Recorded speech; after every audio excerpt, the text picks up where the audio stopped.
I will ID. I am Kate Roger from New Zealand. I'm getting to sit with this glorious human being.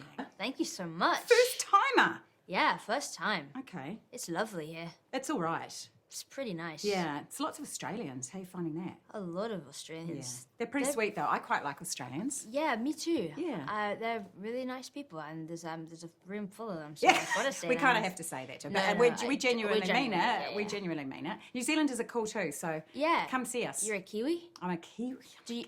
Do you like calling yourself that, or is that like? Yeah. We love Okay, it. It's not offensive. It's not offensive. Thanks for asking, though. No one's ever asked that. You're welcome. Because they're a funny little bird, you know. They're not very clever. They don't have wings and they only come out at night. That doesn't represent you. Thank you. I'm going to welcome. take that. Look, you're sitting here on the cusp of another season. I've been thinking to myself how glorious it kind of must be to get under the skin, to get to know a character and then go about your life and then get an opportunity to get under the skin again of that same character. How does it feel?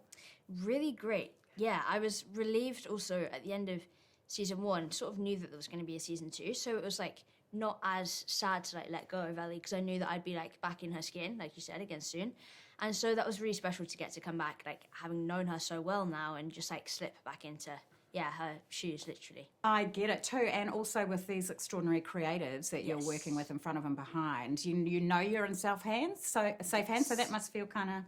Exactly. We're so protected from like literally the ground up. There's just like there's no way that we can like trip and fall. So apart from in the show, I do trip and fall. Well, Actually trip and fall. Actually trip and fall. But metaphorically, there's no tripping or falling because their like safety net is so like secure. Yeah. You're sitting here on the other side of the world. You've got massive fandom in New Zealand, obviously Australia.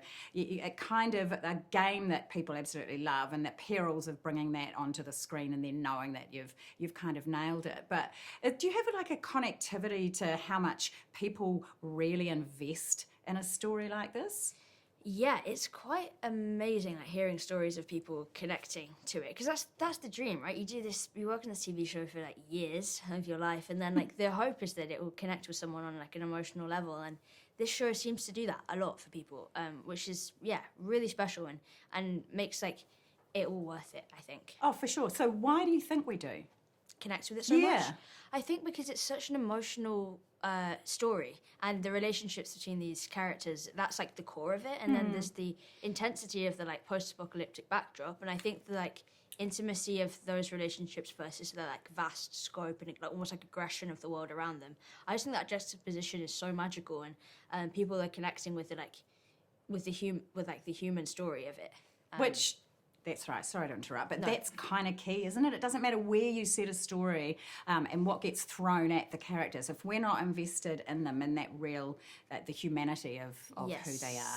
We also often have to follow them now, and this is what I love, because they're serving stories for grown-up audiences. Yeah. Sophisticated enough that we want to see all of the bits. We want to see the flaws, don't we? Yeah. We don't just want the good and the evil. Yes, every single character in this, there is no like hero and there's no villain. It just feels like everybody is such a mixture of everything, and everyone's a hero or a villain in someone's story. Like the characters are so well rounded and so nuanced, which is like what's so special about this. Agreed. I may or may not have just binged as much of this season as I can, so we're not going to go there. We're not going to talk about it. We'll pretend it doesn't exist. Okay. However, we are sort of 5 years on from the first one. When you had an opportunity to see where the story was going to go, what was your kind of initial kind of emotion and feeling? Well, I sort of knew from the game like what was going to happen, because I'd like watched the gameplay and sort of known about that, and seeing that then like translated in the script, it was very emotional, and like it was amazing to read, and Craig does such a good job of adapting the game to the script form, and so it was quite emotional. I can imagine. We are about to have it come to us. It's going to drop episode after episode, and it's so fascinating when this happened. I think it's an amazing choice because we have an entire week to froth, don't we? Exactly. And play this game. I mean, and I guess you don't get to so much do it with this. Maybe you do it with the White Lotus, who knows? But I do. You do have that opportunity. What do you think's so special about that? Giving people the opportunity to like talk about it, at on lunch breaks between like, I don't know, colleagues or friends or whatever. I just think that it adds a richness to like the viewing experience, I think. And like when you can like debate about like what's going to happen with your friends, I just feel like you get so much more invested. I agree. I'm getting so wrapped. I'm so sorry. I probably shouldn't have had that last one. Thank you.